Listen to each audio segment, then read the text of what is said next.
Buen día a todos los que nos escuchan a esta hora del día. Les doy la bienvenida a un nuevo programa de La Hora de Caral, programa producido por la Unidad de Comunicación e Imagen Institucional de la Zona Arqueológica Caral, unidad ejecutora del Ministerio de Cultura. Este programa ha sido elaborado con la mejor información cultural y de completa utilidad para todos ustedes. Asimismo, les hacemos llegar el saludo cordial de todos los colaboradores de esta institución, la Zona Arqueológica Caral, quienes trabajan por la investigación, conservación y difusión de 12 sitios arqueológicos de la civilización Caral, la más antigua de América. En este primer bloque vamos a darles a conocer las actividades que ha estado desarrollando la Zona Arqueológica Caral, por lo que empezamos contándoles que los representantes de las embajadas en Perú, de Malasia, Colombia, Paraguay, Israel y de la Unión Europea visitaron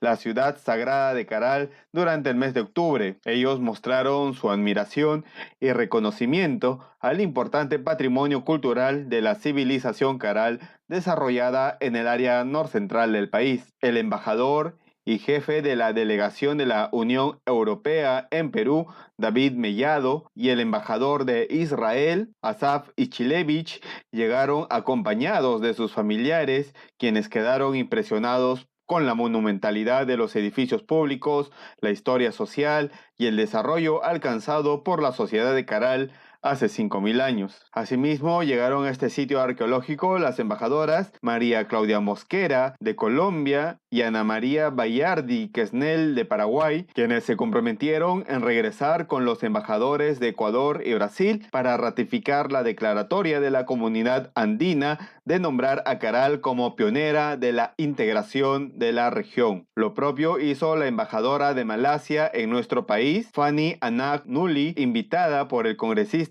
Carlos Pérez Ochoa. Ambos llegaron con su comitiva a la ciudad sagrada de Caral. De acuerdo a lo conversado, la embajadora Anak Nuli quedó emocionada y fascinada al reconocer en la arquitectura monumental de la ciudad sagrada de Caral la importancia de la sociedad que la construyó y dio origen a la primera civilización de América. Agradeció también la atención recibida en el lugar. La visita de estos importantes personajes a la ciudad sagrada de Caral contribuye a promover la importancia cultural de la civilización Caral. Los diplomáticos estuvieron acompañados por representantes de la zona arqueológica Caral, el arqueólogo Alan Ríos, jefe de la sede Caral, la señora Lourdes Collich y el señor Evedardo Vitonera de la Subdirección de Relaciones Comunitarias.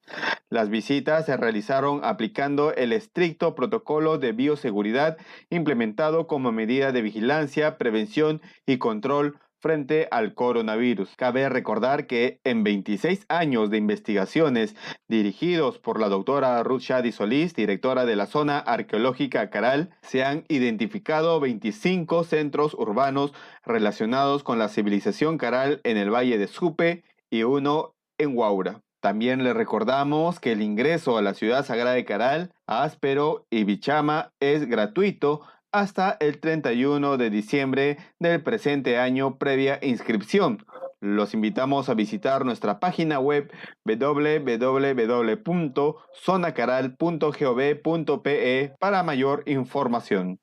Y cambiando de tema, después de que se diera a conocer la denuncia sobre las amenazas de muerte contra los funcionarios de la zona arqueológica Caral, diversas instituciones científicas se han pronunciado en rechazo a este deplorable acto delictivo y en apoyo al pedido de investigar este grave hecho. Una de las primeras instituciones en expresarse fue el Consejo Nacional de Ciencia, Tecnología e Innovación Tecnológica, CONCITEC. En una carta ellos señalaron: tal amenaza merece nuestro enérgico rechazo y nuestro compromiso de contribuir a darles nuestro respaldo para el más seguro desempeño de sus trabajos de exploración, descubrimiento e interpretación de los caracteres culturales de los periodos fundacionales de la civilización andina. Lo propio hizo el programa Mujeres para la Ciencia de la Red Interamericana de Academias de Ciencias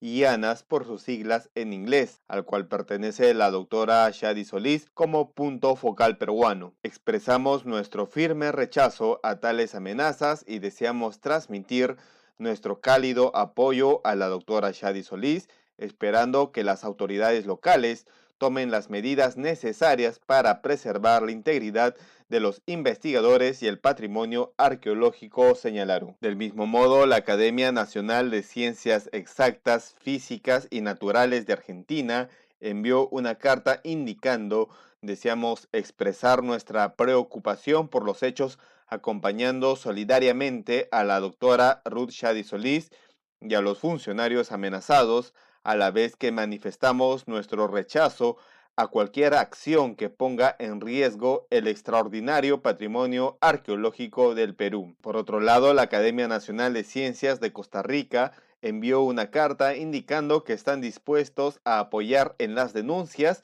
y pedidos de resguardo al personal. Nos preocupa su integridad física y la de sus colegas que han sido amenazados y debemos saber cómo podemos seguir apoyándole. Y finalmente, la Academia Nacional de Ciencias de Perú deploró las amenazas que se dieron en contra del personal de la zona arqueológica Caral y pidieron a las autoridades brindar la protección necesaria. Respaldamos a la doctora Shadi Solís y nos aunamos a la defensa del patrimonio cultural nacional, legado de nuestros antepasados. La Academia Nacional de Ciencias invoca a las autoridades a realizar las investigaciones y dar las seguridades necesarias para preservar tanto la salud como el patrimonio de todos los peruanos, indicaron. La zona arqueológica Caral agradece los pronunciamientos de estas instituciones y otras y el interés de los medios de comunicación en denunciar estos reprochables actos que causan zozobra en los colaboradores que contribuyen en la investigación, conservación y difusión del valioso patrimonio cultural del Perú. Cabe recordar que las amenazas empezaron a realizarse luego de que la zona arqueológica Caral, en el periodo de cuarentena, cumpliendo con el decreto legislativo 1467 que refuerza acciones y establece medidas especiales para la preservación del patrimonio cultural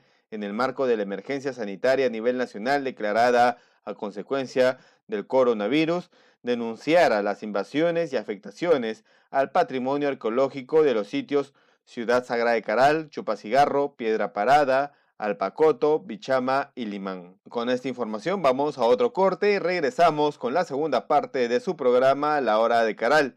Antes les recordamos que pueden encontrar más información sobre las labores de la zona arqueológica Caral en las redes sociales. En Facebook pueden encontrarnos como Caral Perú, en Twitter Perú Caral, en Instagram Caral Perú y pueden ver nuestros videos o documentales sobre la civilización Caral en nuestro canal de YouTube Caral Perú Oficial. También les invitamos a visitar nuestra página web www.zonacaral.gov.pe.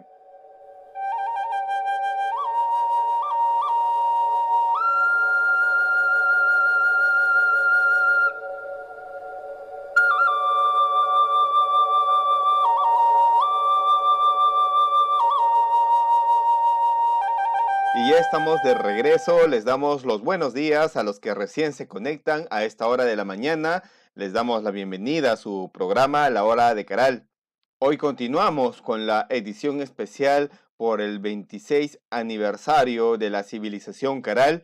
En el anterior programa hablamos sobre cómo iniciaron los trabajos de investigación en este importante sitio arqueológico y principalmente hablaremos sobre los valores sociales y culturales que se establecieron en esta civilización milenaria. Por ejemplo, hablamos sobre la vida en armonía entre los seres humanos y con la naturaleza, el manejo del territorio andino con visión de cuenca y la importancia de la interacción y el intercambio. Hoy les comentaremos sobre la organización del colectivo social para la ejecución de obras de beneficio compartido conducidas por autoridades sociales y políticas en la civilización Caral.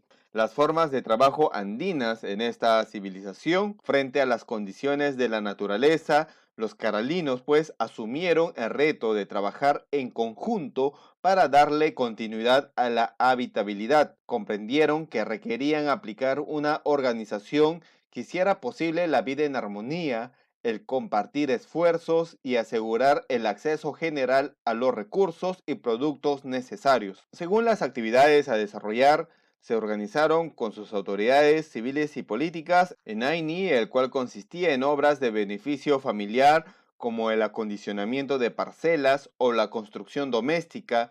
Trabajaron por grupos de parientes o AIU en faenas AINI conducidas por el Camayoc. También la Minca, cuando la actividad consistía en construir o mantener obras de beneficio para varios ayllus que conformaban un centro poblado o pachaca. Realizaban faenas denominadas minca con la participación de los integrantes de los ayllus de la pachaca, conducidos por sus autoridades civiles y por la autoridad pública o curaca. Y por último está la mita, obras mayores de beneficio para varios centros poblados como caminos, canales principales, reservorios, etc. Intervenían las pachacas con sus ayllus y sus respectivas autoridades civiles y políticas en la faena mita conducida por el UNU, la representación de la máxima autoridad en la civilización caral. La organización era permanente por las autoridades civiles de los ayllus, por las autoridades políticas de Pachacas y por el señor de la cuenca. Sobre el diseño arquitectónico,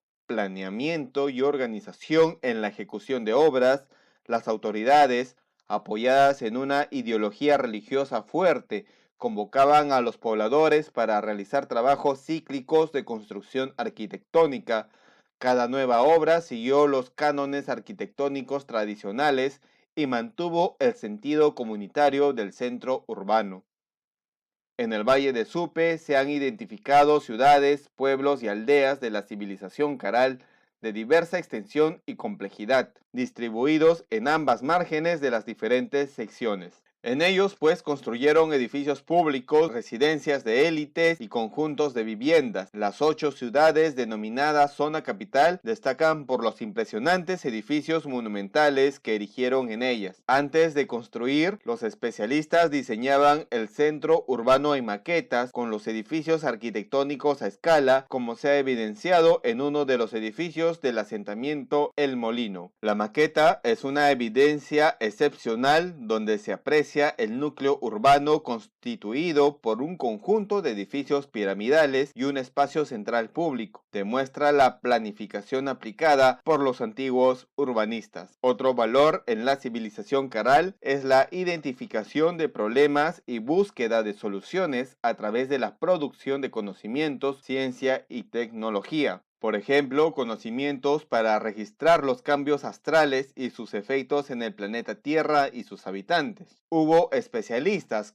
que observaron el cielo y los astros para identificar los cambios, registrar las estaciones y determinar las fechas de sus actividades. Cerca de la ciudad sagrada de Caral construyeron un observatorio donde marcaron con alineamientos de piedras los cambios astrales. Asimismo, hincaban litos como el denominado La Huanca para orientar la observación e hicieron marcas circulares talladas y pulidas sobre ellos. En los edificios construyeron elementos arquitectónicos para hacer el seguimiento del movimiento del sol en los solsticios y equinoccios y con esa información ejecutar actividades significativas para la sociedad en festividades, con ceremonias, rituales y la participación organizada de la población. Prestaron atención también a los indicadores de cambios en el clima. En el mar registraban la presencia o ausencia de algunas especies marinas por los fenómenos conocidos actualmente como el niño o la niña, el desplazamiento anómalo de aves, sapos, grillos y determinados insectos en la tierra. Actualmente lo interpretan en el Valle de Supe como un anuncio de cambios ambientales. También está la implementación y conservación del bosque ribereño. Ante la ocurrencia cíclica del fenómeno El Niño, la intensa crecida del caudal del río y la afectación a los campos de cultivo dispusieron la permanencia de un bosque ribereño para que sirva como gabión natural en la contención del río. A partir de las evidencias arqueobotánicas recuperadas y las comunidades vegetales actuales, se han identificado plantas que formaron el bosque ribereño durante la ocupación de la ciudad sagrada de Caral. Por ejemplo, está el guarango, usado como material constructivo y combustible. El sauce, usado como material constructivo, medicinal y combustible. Hierba santa, empleada por sus propiedades medicinales. También la planta pájaro bobo, usado como combustible. Chilco, para la elaboración de instrumentos y combustible. Carrizo, usos diversos como material constructivo para la elaboración de instrumentos y como combustible. Totora, material constructivo y para la cestería.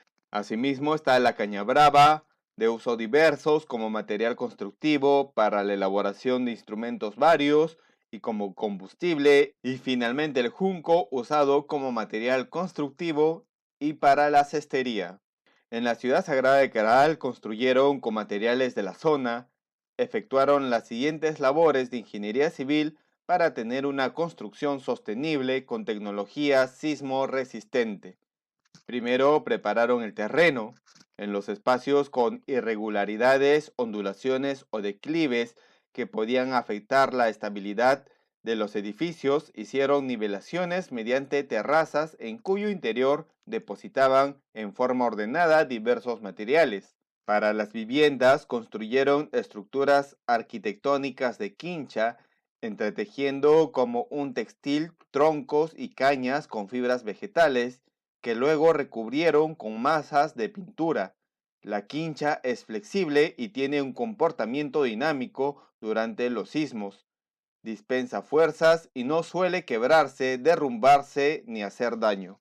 Por ejemplo, un esquema constructivo de la quincha de Caral usaron los postes de guarango para edificar las viviendas con recintos de quincha e enclavaron en el suelo postes de guarango de 5 a 15 centímetros de diámetro como soportes principales. Sobre los postes de guarango tejían un entramado de cañas y carrizos en pares entrelazados con fibras de junco. Terminada la estructura, hacían dos revestimientos de arcilla. El primero era un conjunto con un mortero gris oscuro de textura áspera con alto contenido de fibras vegetales. Hacia el exterior quedaba una superficie plana con ondulaciones producida por los postes de guarangos internos. Y el segundo revestimiento de arcilla, una vez seco el mortero, aplicaban una capa de enlucido. Finalmente se pintaba con motas y telas de algodón. Para la diferencia del acabado entre los recintos se lograba desde el momento de la aplicación del enlucido. La diferencia de acabado entre los recintos se lograba desde el momento de la aplicación del enlucido. La quincha es una tecnología constructiva sismo resistente por su bajo peso y la ductibilidad del entramado de cañas y postes de madera reforzado y enlucido con barro. En los muros de los edificios públicos se utilizaron mayormente piedras cortadas y arcilla y construyeron los diversos recintos sobre la base de plataformas superpuestas en cuyo interior colocaron xicras, bolsas de fibra vegetal que contienen piedras. Se trata de una técnica sismo resistente, pues las xicras dispersan las ondas sísmicas y mitigan el movimiento de los depósitos de las plataformas y del edificio en su conjunto. Asimismo, evitaron construir con muros de gran longitud, los hicieron en forma escalonada y con litos verticales en las esquinas y en las bases de los muros. Estas y otras tecnologías le dieron alta durabilidad a los edificios monumentales que han perdurado hasta el presente, a pesar de estar construidos en el denominado Cinturón del Fuego del Pacífico Sur, donde los sismos son frecuentes. Las xicras habían tenido un rol semejante al de los gaviones modernos. Para dar resistencia a las edificaciones mayores, los caralinos colocaron enormes piedras angulares en las esquinas y en las bases de los muros. En los depósitos de las plataformas, además de las xicras, construyeron muros estructurales con los que le dieron mayor solidez a las paredes externas. Para acrecentar la altura de los edificios, construyeron plataformas superpuestas de mayor amplitud en la base y menor en las más elevadas. Este principio también lo aplicaron en algunos muros que hicieron más anchos en la base y los adelgazaron a medida que les daban mayor altura. Ante un movimiento sísmico, con las xicras se tiene mayor estabilidad de las estructuras, se disminuyen los empujes, fenómeno estático, y aumenta el amortiguamiento y la ductibilidad. Individualmente y en conjunto, las shikras disminuyen y controlan los desplazamientos que producen las fuerzas de inercia sísmicas, fenómeno dinámico. Las shikras o bolsas no solo fueron utilizadas para trasladar como contenedores de piedras, sino también como elementos constructivos. Para la contención de los depósitos, adicionalmente, emplearon muros estructurales paralelos, lo que creaban un sistema redundante que incrementaba la seguridad ante los terremotos. Por otro lado, los carolinos hicieron el uso eficiente de las energías disponibles del sol, el viento y el fuego. Por ejemplo, obtuvieron proteínas para la nutrición diaria del pescado, especialmente la anchoveta, las algas y los moluscos marinos, con el fin de evitar la rápida descomposición de estos productos y también para conservarlos como recursos de intercambio a larga distancia.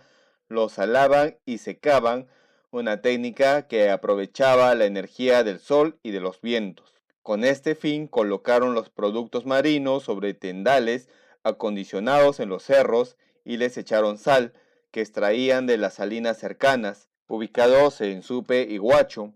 Controlaban el proceso y a su término procedían a colocar los productos en costales para su intercambio. También aprovecharon la energía del viento, conocida actualmente como mecánica de fluidos. Edificaron altares con fogones en todos los edificios públicos para fines rituales. Los hicieron circulares en la mitad baja y cuadrangulares en la mitad alta. Para ello, efectuaron previamente el diseño arquitectónico e identificaron la dirección del viento. Antes de construir los muros de piedra del altar, hicieron el canal subterráneo y las aberturas desde la captación de la energía del viento en el exterior y su conducción hasta salir al fogón, con variaciones en el nivel de las aberturas, según la orientación aplicada a cada altar.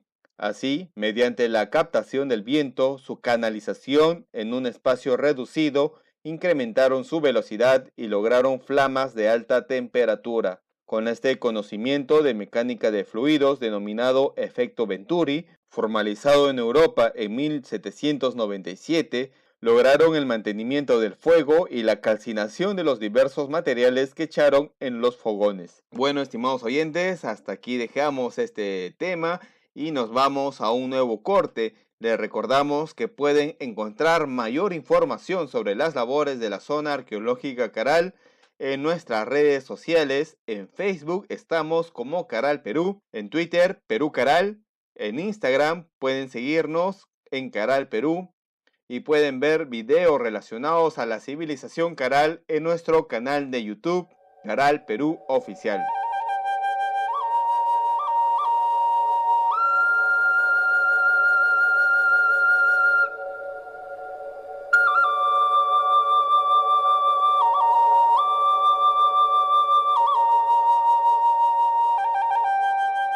Muy bien amigos, y ya estamos de regreso y en este segmento vamos a presentarles nuestro evento que fue transmitido vía las redes sociales, vía Facebook, denominado Beneficios Nutricionales de la Alimentación en las Poblaciones de la Civilización Caral. En este evento conoceremos cómo fue la alimentación de los antiguos pobladores hace 5000 años. Escuchemos. Amigos, amigas, bienvenidos a todos los que nos están siguiendo, los que se vienen sumando, a todos los que gustan de la cultura, de la historia. Este programa forma parte de las celebraciones por el 26 aniversario del inicio de las investigaciones y puesta en valor de la ciudad sagrada de Caral, trabajos que viene realizando la zona arqueológica Caral, dirigidos por la doctora Ruth Shadi Solís.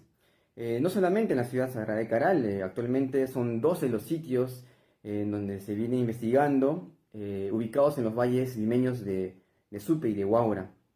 En mi nombre, Yoshio Kano, también formo parte del equipo de la zona arqueológica Caral, y este programa vamos a tener un tema muy especial, como ya les estaba comentando. Vamos a hablar sobre la alimentación de hace 5000 años, justamente durante la civilización Caral, y sobre todo sobre los beneficios nutricionales de esa alimentación. Así que vamos a hablar de gastronomía, de cocina, de qué alimentos cocinaban, cómo lo hacían, Y también preguntarnos, ¿no? Si después de 5.000 años nuestra alimentación actual es mejor o peor que antes, ¿no? Bueno, todas esas cosas vamos a irlas descubriendo y respondiendo, ¿no? Empezaremos por decir que la cocina es un acto sumamente humano, ¿no? Ninguna otra especie viva cocina. Eh, Podemos decir que la cocina es un hecho fundamental en la historia de la humanidad. Hay muchas investigaciones donde se sostiene que la cocina no solamente humaniza, sino también socializa. Y es que alrededor, ¿no?, del acto de cocinar, de reunirse para comer, es una acción grupal, ¿no? Y mejor dicho, es una acción en familia. Y es por eso también que algunas investigaciones apuntan a que la cocina, a través de la cocina, también se construye cultura. Encontramos ahí entonces una dinámica entre la cocina, los alimentos y la construcción de cultura, que en algunas partes del mundo, más que en otras, se dio de una manera mucho más desarrollada, mucho más especial, como es el caso nuestro, el caso andino. Y debido a factores, en nuestro caso, por ejemplo, como la diversidad ecológica de los recursos, ¿no? Tenemos un territorio mega diverso, de condiciones tan variadas, casi extremas, ¿no? Donde el antiguo poblador de estos territorios, el antiguo poblador peruano, supo aprovechar los recursos de manera creativa y logró crear tecnologías para producir alimentos más variados, en mayor cantidad y también en mayor calidad. Y eso sería una breve explicación de por qué nuestra gastronomía es tan variada y tan sabrosa. Pero vamos a consultar esos temas a los expertos. Hemos hecho algunas entrevistas a través de las cuales vamos a conocer más a detalle estos temas que estamos tocando. Hemos preparado unas preguntas para un chef muy conocido, es un chef reconocido internacionalmente, como es Flavio Solórzano, quien dirige el restaurante El Señorío de Sulco. Vamos a preguntarle a él para que nos explique desde su experiencia los temas que estamos viendo ahora. Flavio, en tu opinión, ¿qué papel juega la megadiversidad de nuestro territorio en la gastronomía peruana? Bueno, es el punto de partida, ¿no? Y si no tenemos punto de partida, pues no hay, simplemente la gastronomía no existe, sea tradicional, de innovación, autor, alta cocina, lo que quieran llamarle, no existiría nada de eso si no existe la megadiversidad. ¿Y cómo se forja la megadiversidad? Bueno, haber nacido en un país bendito como este, que ya el suelo nos regala esta serie de pisos ecológicos que vienen desde el mar hacia los Andes, hacia la Puna y luego hacia la selva baja. Entonces todos esos pisos ecológicos nos dan una diversidad inmensa de ingredientes. Y por supuesto, esta megadiversidad se forja con un pequeño regalo de la naturaleza, pero es el hombre, la mano del agricultor, la que la hace totalmente viable, ¿no?, y sostenible. Entonces, la megadiversidad, la diversidad biológica que tiene el Perú es fundamental. Así es, y también hemos visto a través de distintos medios, titulares, sobre la gran aceptación y reconocimientos que tiene a nivel mundial nuestra gastronomía. Podemos decir que somos potencia mundial gastronómica, y eso ha significado pues que sintamos un orgullo especial, ¿no?, que hasta hace unos años no teníamos posiblemente.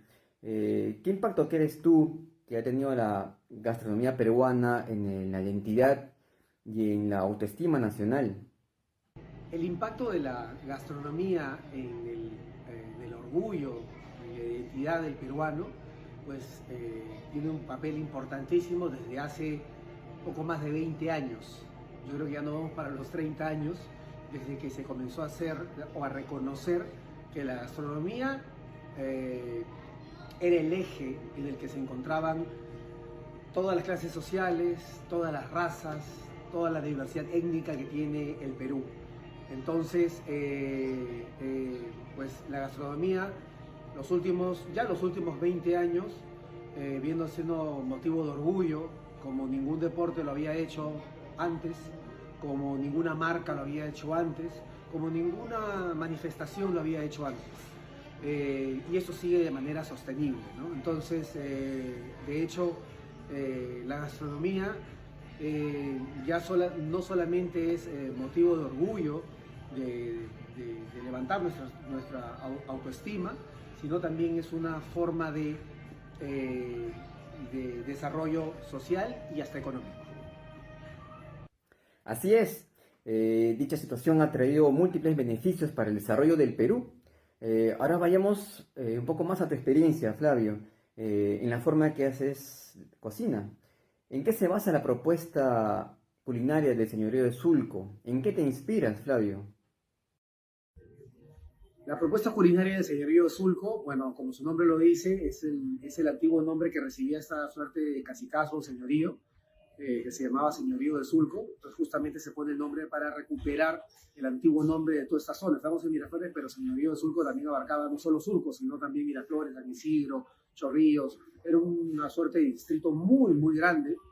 Y bueno, entonces se tomó el antiguo nombre de esto justamente como ejemplo de recuperar lo que hace muchos años se perdió. Entonces se empezó con la propuesta de recuperación de la cocina peruana tradicional y bueno, se ha tenido bastante éxito en esto y creo que ha sido también ejemplo de muchos emprendedores al momento de iniciar sus negocios gastronómicos, ¿no? Entonces, bueno, eso es un poquito el señorío.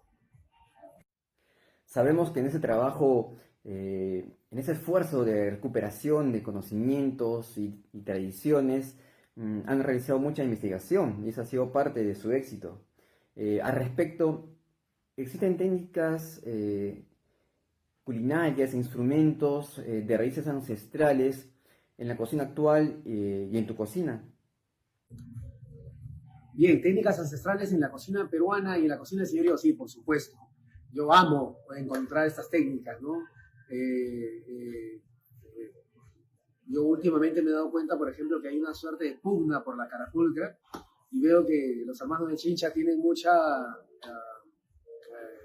sentido de pertenencia por la carapulcra, pensando de que es más bueno, se liga mucho la carapulcra a la cultura afro, pues, ¿no? Afroperuana, ¿no? Entonces, les digo que no, que justamente en Caral y toda esta zona que tiene miles de años, viene esta técnica de calentar las piedras y que tiene muchas versiones de hacerse, ¿no?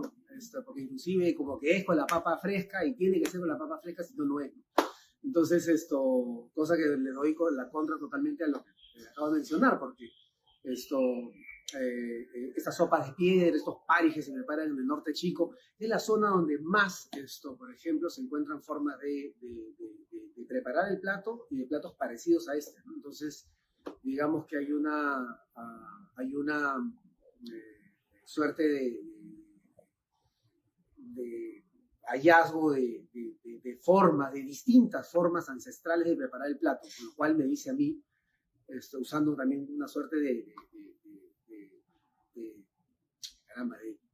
definición de los arqueólogos, de decir, mira, por número, por cantidad de variedades, ¿no? Y todo esto encontrados en tal lugar, pues más o menos podríamos asegurar de que de ahí es el plato, ¿no? Entonces así es un poquito como yo trato de la carapulcra, que tanto amo, que es uno de mis platos favoritos, ¿no? Y tenemos la versión de Lima, la cual es muy limeña, metropolitana, pero la versión del norte es incomparable y es quizá la que menos ingredientes tiene. Y así el secado del pescado también lo hacemos acá. Hablando de la cocción de las piedras calientes, también hacemos la guatia, usando la olla de barro, calentando todas las cosas ahí adentro y todo eso, ¿no? Bueno, hay un sinfín de técnicas que a mí me encantan, me fascinan, además me gusta mucho que sean de Lima, ¿no? Porque mucho se piensa que en Lima somos un poco ladronzuelos de técnicas de distintos lugares, ¿no? Existe la ocopa, pero acá hay una ocopa limeña, existe el arroz con pato, pero el limeño hace su arroz con pollo, ¿no? Pero yo sé que sí jalamos un poco de todo eso, pero Lima tiene sus propios platos. Así es. Bien, ahora vamos con preguntas un poco más críticas, que tienen que ver con el tema que estamos tocando. sobre los beneficios nutricionales de la alimentación. Flavio, ¿la buena gastronomía está reñida con la sana nutrición, con la alimentación balanceada? ¿Cuáles son estos llamados superalimentos que cada vez más se están incorporando a la cocina peruana? No voy a negar que hay mucha comida sabrosa que no necesariamente es sana, pero sí hay muchos platos. O sea, en la vida en realidad para mí se trata de pecar y no pecar, ¿no? O sea, de algún día después de repente comernos un buen plato de chicharrones y al día siguiente, caramba, un buen picante de atajo, ¿no? Unas papitas amarillas con estas hierbitas que tienen gran cantidad de proteínas, un guisito muy simple y ir balanceando ambas cosas, ¿no? En la vida. Eso es lo que yo creo un poco. Y Perú tiene mucho que ofrecer, a diferencia de muchos países, no sé, pues como Argentina, ¿no? En la que 80-90% de su ingesta se basa en carnes, ¿no? En carnes, en colesterol y muchas de esas cosas que no sucede acá. Y hay que diferenciar que la comida especiada no es comida desbalanceada, es comida más sabrosa nomás, ¿ya? Entonces, de eso hay mucho en Perú. Entonces, eso por un lado. Y por el otro lado, sobre la pregunta de los superalimentos, los superalimentos se dan en gran cantidad en Perú, ¿no? No solamente hay 5, no solamente hay los 3 o 4 granos altoandinos, no solamente hay 10 superalimentos, que es lo que señala ProPerú, cómo se llama digamos, en esta suerte de publicidad que hace hacia afuera del país, diciendo que somos un país megadiverso, cosa que es totalmente cierto. No solamente eso, hay muchísimos superalimentos más que tiene el Perú y que seguro muchos de ellos todavía están por descubrir. Por eso es un país megadiverso, ¿no? Y por eso la importancia de la megadiversidad, ¿no? Que va a ser, es una fuente inagotable de recursos, ¿no? Entonces, pues bueno, al menos los 10 o un poco más superalimentos que están a la mano deberían ser un poquito más disponibles para todos los peruanos, ¿no? Efectivamente, deberían estar más al alcance de las familias. Y este es un tema contradictorio en nuestro país, que teniendo tan variedad de alimentos nutritivos, exista malnutrición, sobre todo en los niños. Flavio, ¿la gastronomía podría aportar en acciones para poder enfrentar la malnutrición en el Perú? Bueno, definitivamente a nosotros nos llama la atención que siendo un país muy rico gastronómicamente hablando, megadiverso, biodiverso, aún exista gente muriendo de hambre, ¿no? Entonces, si bien no es la responsabilidad directa de los cocineros, esto definitivamente como peruano y como peruanos nos duele esa realidad de nuestro país. Entonces, desde ya hace bastante tiempo, venimos trabajando de mano de productores de alimentos que, sin embargo, que a pesar de producir diversidad, megadiversidad, aunque no lo creamos, siguen con problemas de desnutrición y en algunos casos de malnutrición en sus familias, en su entorno, ¿no? Entonces, venimos trabajando a través de APEGA hace ya más de 10 años. Ahora, bueno, APEGA no está más, pero acabamos de formar un colectivo que se llama PUCA y con el cual pensamos tener mucho más alcance todavía que APEGA, y definitivamente está en la mira de la cocina luchar contra la desnutrición. PUCA, Peruanos Unidos por la Cocina y la Alimentación. Y cuando hablamos de la alimentación y la separamos de la cocina, es justamente este tema, ¿no? Antes de realizar buena cocina, antes de realizar gastronomía, primero tenemos que preocuparnos porque todos los peruanos estemos bien alimentados. Y es parte de los retos a cortísimo plazo que tiene PUCA y todos los que la conformamos. Gracias. Muchas gracias, Flavio. Qué interesante conocer sobre los esfuerzos que desde la gastronomía se están realizando para poder mejorar la alimentación en el Perú y enfrentar estos problemas de malnutrición. Pero ahora, ¿qué pasaba hace 5.000 años? ¿Cómo era la alimentación en la época de los orígenes de la civilización en el Perú? Bueno, de acuerdo a diversas investigaciones, los recursos marinos fueron fundamentales en la alimentación de la época, y no solamente de las poblaciones del litoral, que vivían en el litoral, cerca de las playas, sino también de las personas que vivían al interior de los valles.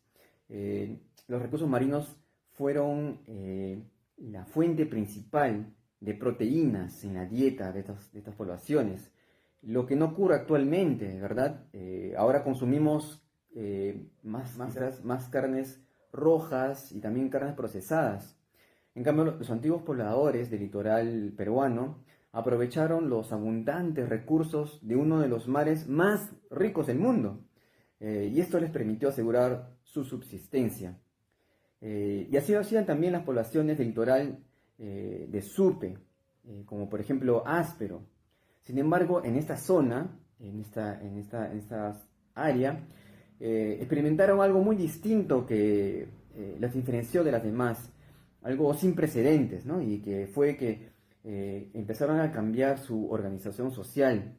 Los pobladores que vivían en las pequeñas aldeas de pescadores empezaron a trasladarse a centros nucleados. Este es un tema de suma importancia porque nos hemos aproximado justamente al origen de la civilización, a la formación de los centros urbanos. Y para mayor explicación de estos temas, vamos a entrevistar al arqueólogo David Palomino. Él es un arqueólogo que viene trabajando justamente en Áspero, haciendo investigaciones, y vamos a hacerle las consultas, las preguntas para que nos explique más acerca de este tema en Áspero, que es conocida como la ciudad pesquera de la civilización Caral. David, ¿cuál fue la importancia del recurso marino y de la pesca en la formación de la civilización? La importancia del recurso marino en la formación de la civilización Caral radica en que fue la base proteica y de alimentación de la población del Valle de Supe, y en especial de aquella que residía en la ciudad sagrada de Caral. Por tanto, no solo generó una alimentación balanceada, por la especial atención que le dieron al consumo de la anchoveta, también creó un proceso de intercambio económico y de interacción cultural entre las poblaciones que habitaron los diferentes centros urbanos ubicados desde el litoral hasta la sección media del Valle de Supe. Entonces, entre los pobladores del litoral y los del valle, hubo una interacción comercial y cultural muy intensa. ¿En qué consistió esa interacción que impulsó el desarrollo de la primera civilización en América? Consistió en el intercambio de productos del litoral por productos del valle. Esto generó una complementariedad económica pesquera agrícola entre ambas poblaciones. En evidencia de ello, tenemos que en los centros urbanos, como Caral, Chupacigarro, Miraya y Lirihuasi, se han encontrado abundantes restos de peces y moluscos en los diferentes recintos, salones y contextos de los edificios públicos y sus unidades residenciales. En contraposición, en la ciudad pesquera de Áspero, en el litoral de Valle de Supe, se han hallado diferentes redes de pesca confeccionados en fibra de algodón y recipientes a base de mantes, ambos provenientes del valle. Complementaban su alimentación diferentes plantas frutales provenientes también de esta misma zona, como la guayaba, el pacay, el zapallo, la chira, el frejol, entre otros.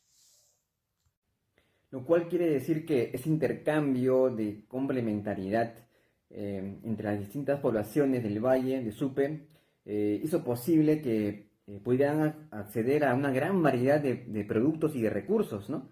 Lo que debió mejorar su alimentación. Entonces, ¿cuáles fueron los efectos de la economía complementaria agropesquera que nos estás explicando entre las poblaciones del litoral y del valle? Los efectos de la economía complementaria pesquero-agrícola fue la especialización de estas dos poblaciones. La del litoral se especializó en la confección de diversos tipos y tamaños de redes y anzuelos de pesca, para obtener así la diversidad de especies del mar, principalmente la anchoveta, necesaria para la subsistencia de la población del valle, logrando así el desarrollo de una avanzada tecnología pesquera de hace 5.000 años. De igual manera, la población del valle tuvo que especializarse en el cultivo y manejo genético del algodón para obtener esta fibra indispensable en la confección de redes que era demandada por los pescadores, también para la confección de atuendos y vestimentas usadas por las poblaciones de los diferentes centros urbanos del Valle de Supe. Así podemos entender que la especialización significó que estas sociedades desarrollaran tecnología, ¿no? Porque cada vez más fue necesario producir en mayor cantidad y mejor calidad para continuar con esa complementariedad económica. Cuéntanos, David, ¿cómo era la tecnología pesquera de hace 5.000 años en Áspero? ¿Se puede comparar con la utilizada actualmente en las caletas y pueblos pesqueros? La ciencia y tecnología pesquera fue muy avanzada hace 5.000 años. Por las evidencias arqueológicas halladas en Áspero, ciudad pesquera de la civilización Caral, las redes de pesca tuvieron los mismos principios tecnológicos que las actuales. En la parte superior de las redes se ataron mates en forma de botellas para que sirvan a modo de flotadores, que en la actualidad se usan los corchos para que cumpla esta misma función. En la parte inferior de las redes ataron pequeños cantos rodados o guijarros para que sirvan como pesas a la red, que en la actualidad usan el plomo para que también cumpla esta misma función. Las aberturas de las mallas de las redes confeccionadas de algodón tuvieron diversos tamaños, de acuerdo a la dimensión de los peces que buscaron capturar. Así hemos hallado redes para pescar especialmente para la anchoveta y otras redes para capturar peces mucho más grandes. Y todos estos avances y desarrollos de las poblaciones tenían por objetivo asegurar la alimentación y mejorar la calidad alimentaria. Efectivamente, la calidad y la conservación alimentaria fue primordial para la civilización Caral.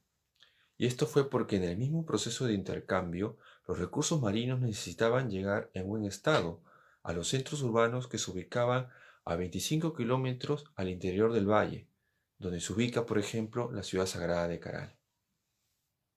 Para esto se desarrolló toda una ciencia y tecnología de preservación de alimentos, que consistía en salar el pescado y secarlo, utilizando energías renovables como el sol y el viento. Para lograrlo, colocaron en las faldas de los cerros grandes cantidades de peces con sal, sobre tapetes, y lo mantuvieron ahí hasta que se secaran. Solo así podrían trasladar el pescado varios kilómetros valle adentro, preservando su valor nutricional y asegurándose la continuidad del intercambio económico. Entonces cuéntanos, David, ¿cuáles fueron los alimentos que consumieron en esa época? Según las evidencias arqueológicas, los alimentos consumidos fueron principalmente la anchoveta, por su alto valor nutricional, seguido por la sardina, además de moluscos como los choros y las machas. Complementaban esta dieta la guayaba, el pacay, la lúcuma, el zapallo, la calabaza, la chira, el maní, el ají, entre otros. Muy interesante. ¿Y cómo cocinaban? ¿Cómo eran las cocinas de esa época? En las unidades residenciales de Áspero y Caral se han hallado una serie de hornos cavados en la tierra, junto con abundantes piedras enrojecidas y tiradas con ceniza, y sobre todo fracturadas por la exposición a altas temperaturas, lo que se llama termofractura, muy similar a los hornos tradicionales para cocer carnes y vegetales, conocidos actualmente como pachamancas. Es posible que este hallazgo haya sido uno de los métodos más antiguos que utilizaban los pobladores de la civilización Caral para cocinar sus alimentos. Finalmente, ¿qué valores podemos aprender de las antiguas sociedades de Caral que podemos aplicar en la actualidad? Entre los valores podemos destacar el manejo de territorio andino con visión de cuenca y la importancia de la interacción y el intercambio, pues este generó una especialización entre las dos poblaciones, los pescadores del litoral y los agricultores del valle. También se creó un sistema de intercambio que contribuyó a la organización social, política y económica de la civilización Caral.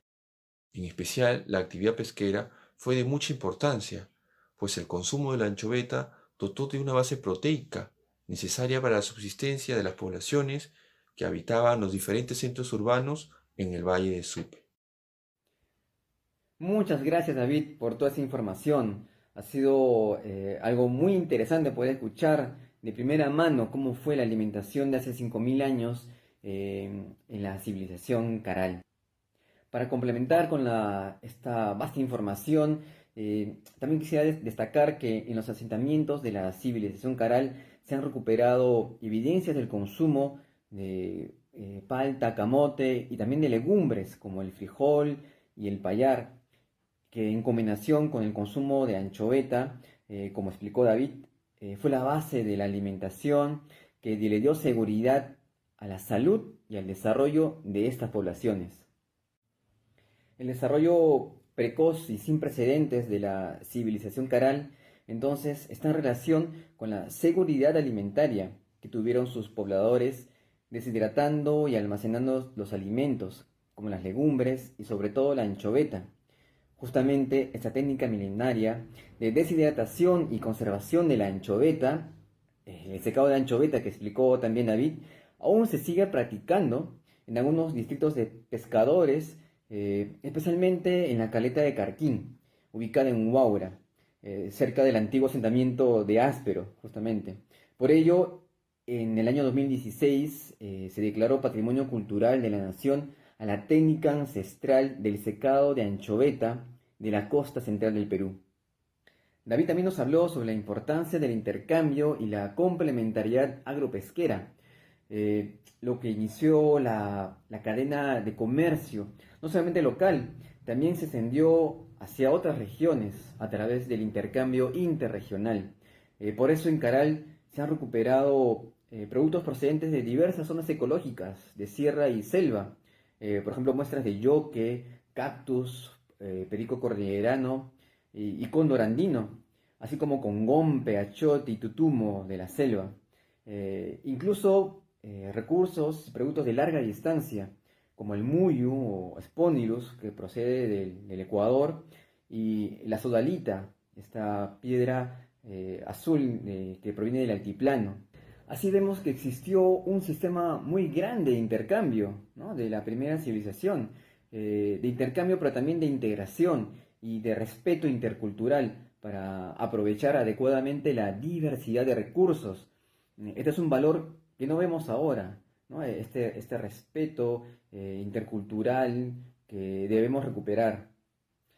Bien, ahora vayamos un poco al punto de vista nutricional de esta alimentación de hace 5.000 años. Según las evidencias de los alimentos que fueron consumidos por los pobladores de la civilización Caral, como hemos estado viendo, nos lo ha explicado David, al parecer la dieta de estos pobladores fue muy balanceada y nutritiva, favorable para la buena salud.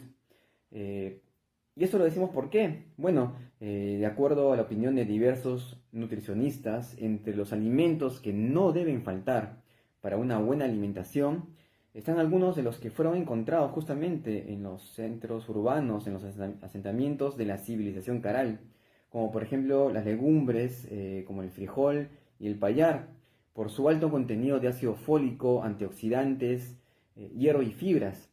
Y por supuesto los pescados, sobre todo la anchoveta, el campeón de los pescados, por su alto contenido de omega 3 y de calcio, además de omega 6 y hierro.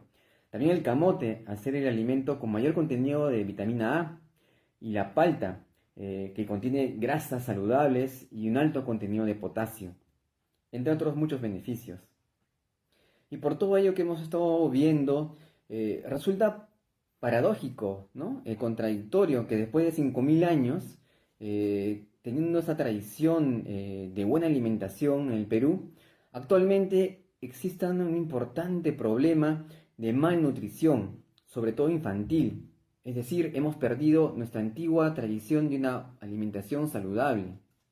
La malnutrición infantil está vinculada a 3 problemas nutricionales: deficiencia de alimentos, que es la desnutrición crónica, la carencia de alimentos ricos en hierro, que produce anemia, y por último, la obesidad, originada por un exceso de consumo de comidas rápidas, de grasas saturadas.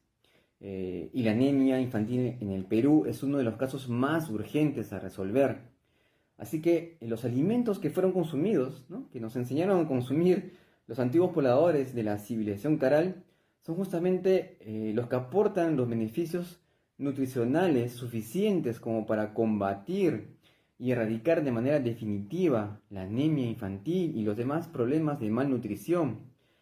Así que hay que fomentar su consumo, hay que consumirlos, hay que difundir estos alimentos que nuestros ancestros nos heredaron, ¿no? Nos enseñan a recuperar y a volver a consumir.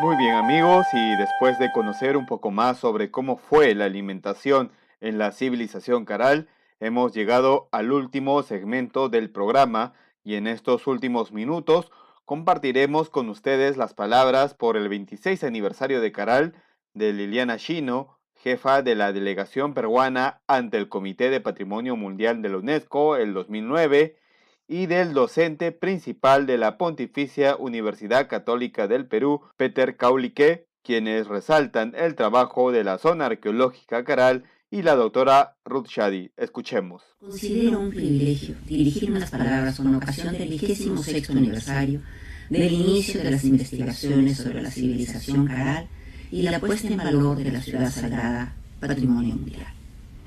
En 1994, la doctora Ruth Shadi, destacada antropóloga, arqueóloga y educadora peruana, fundó el proyecto arqueológico Caral Supe, conocido en esa época como Chupacigarro. Recuerdo que a finales de la década del 90 la doctora Shadi, hoy directora de la zona arqueológica Caral, publicó los primeros resultados de las investigaciones realizadas en ese entonces, afirmando que se trataba de un centro urbano ocupado por una sociedad compleja que había edificado una sofisticada arquitectura en tiempos anteriores a la utilización de la cerámica en los Andes. Esas afirmaciones cambiaban la historia.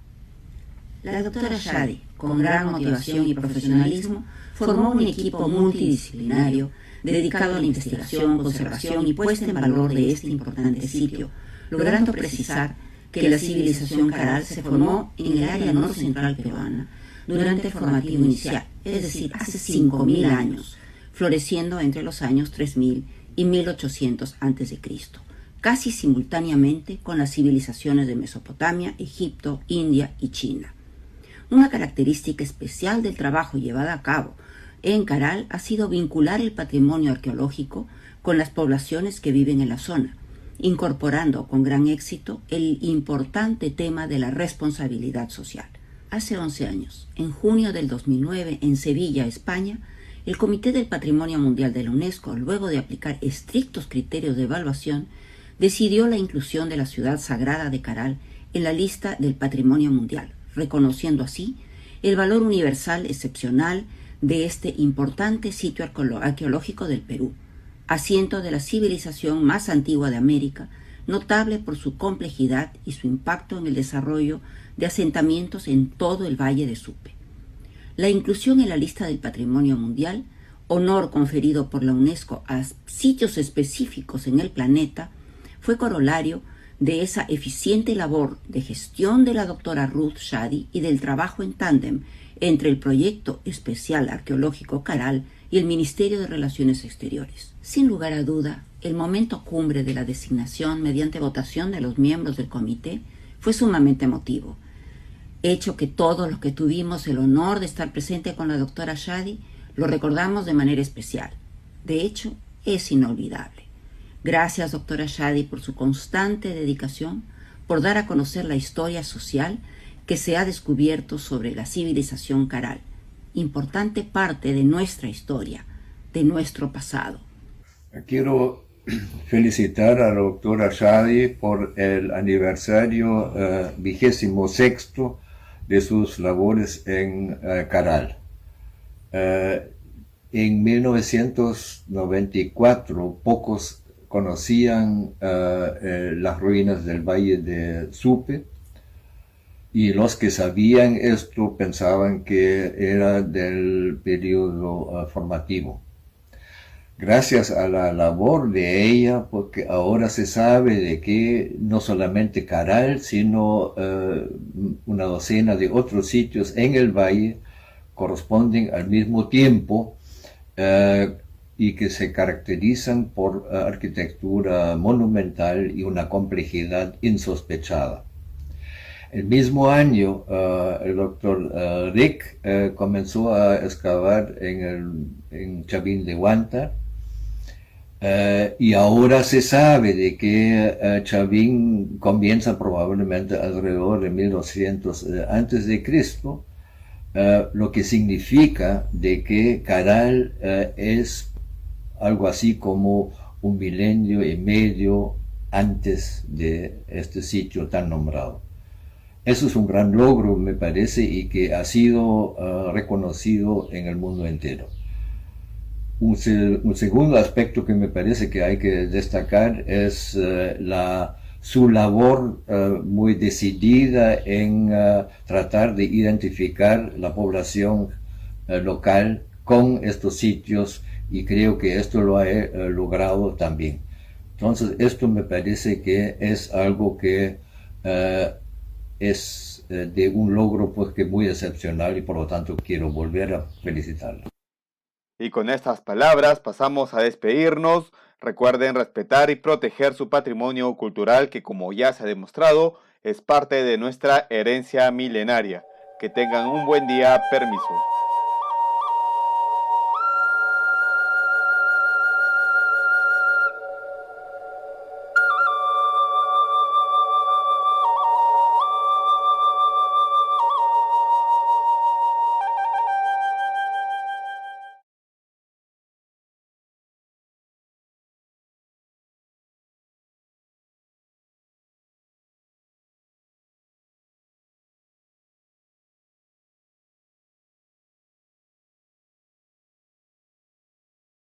Gobierno del Perú. El Perú primero.